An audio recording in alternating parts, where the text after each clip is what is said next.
Secretary John Vic, itatanong ko lang, why was there obstruction of justice? Paliwanag lang. Anong ginawa nila na obstruction of justice? I think General Torre would be the best one to explain that, ma'am. General?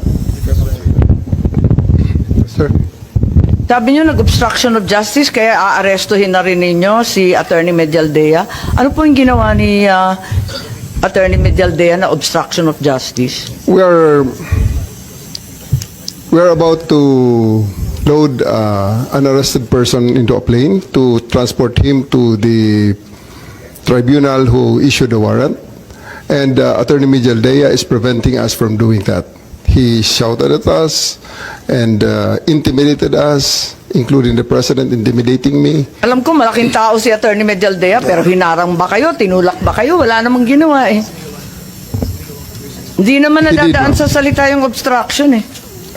He did, ma'am. So I do believe that under that circumstances, I have to arrest him to reasonable force. And I did. I do believe that I used reasonable force to ensure compliance for him to step aside for us to load the former president to the plane.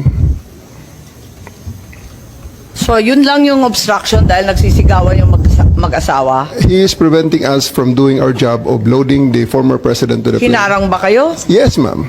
Anong ginawa?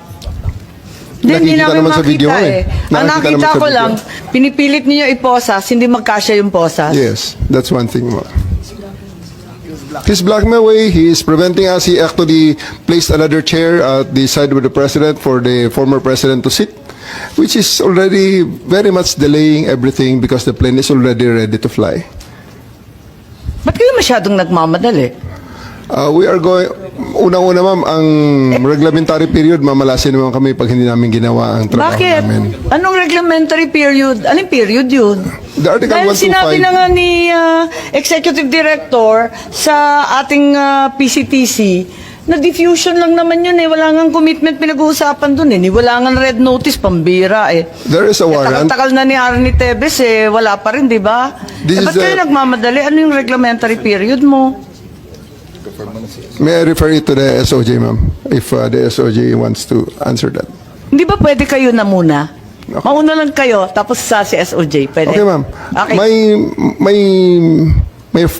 My main processes during the time is that I have implemented a warrant, and it is therefore the person is already arrested by virtue of a legal warrant, and Article 125 comes into play of the revised penal code, which is entitled delivery of persons legally arrested to the proper judicial authority, and I do believe at this point the judicial authority will be the ICC.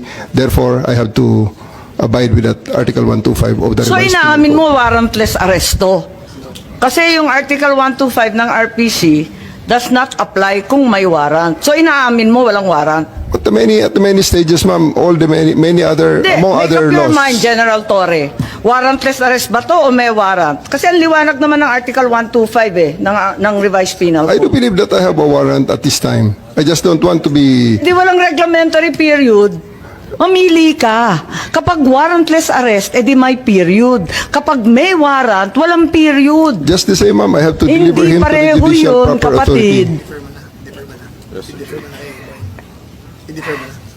Hindi magkapareho yun. The reglementary period only comes into play when there's a warrantless arrest in accordance with Article 125 of the revised penal code. Di po ba?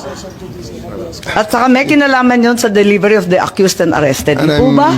And I'm being cautioned by the DOJ, ma'am, that it may be sub judice already to discuss that because of the habeas corpus pending in the Supreme Court, ma'am.